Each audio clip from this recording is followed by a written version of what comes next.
Good morning. Welcome back to the Vitality Project. I'm Dr. Bob.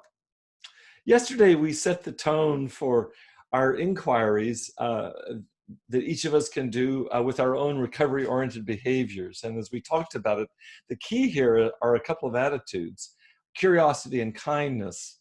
I think those, along with a healthy dose of daily gratitude practice, can help us a lot in terms of how we go about tracking or monitoring our behaviors in a daily inventory. So let's explore how we incorporate daily gratitude practice into this daily inventory. I start each morning, as you know by now, if you've been following along in our recent posts, I start each morning by quietly reviewing my gratitudes for the past 24 hours. I do include here, right at the very beginning, gratitude for any progress. Remember, it's progress, not perfection, which is our aim here. Any progress I may have made in addressing about a half a dozen long-term habits, or what I think of as addictive behaviors on my part. I encourage you, by the way, to just go back and review our last month of posts, because I've given a lot more detail about those 6 behaviors or attitudes that I like to keep a close eye on, and you can use that as a springboard for your identifying attitudes or behaviors in your own life that you'd like to address. So once I've reviewed my progress with these old habits, then I next do a quick, but I think a pretty thorough review that focuses on gratitude for several important physically oriented behaviors, all of which contribute to my overall sense of health and well-being. I express gratitude for any physical exercise which I've been able to engage in the past 24 hours. I think is at this point, most often I practice my daily gratitudes while I'm swimming in the neighborhood community pool.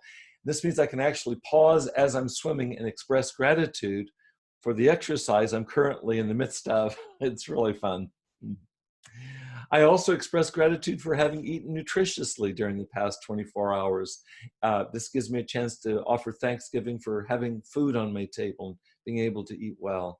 Not everybody does have this opportunity by a long shot, and you know that. I also express gratitude for having slept well and gotten enough sleep, if in fact I have.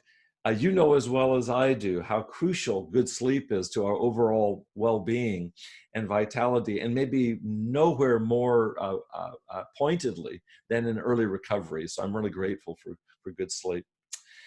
I also express gratitude for any form of what I call self-calming. For me, that involves meditation, prayer, muscle relaxation. Perhaps for you, it might include yoga or Tai Chi. Any of these that I practice, and I practice some of them every day, I express gratitude for having benefited from them during the past 24 hours. And then finally, to kind of wrap it up, at least regarding physical-oriented gratitudes, I express gratitude, thanksgiving for my overall health. Gratitude for being alive and basically in sound health. Thanks for joining me today. Come back tomorrow as we expand on our list of gratitudes for this daily practice right at the heart of our recovery. Thanks for joining me today. Have a good day. I'll see you tomorrow.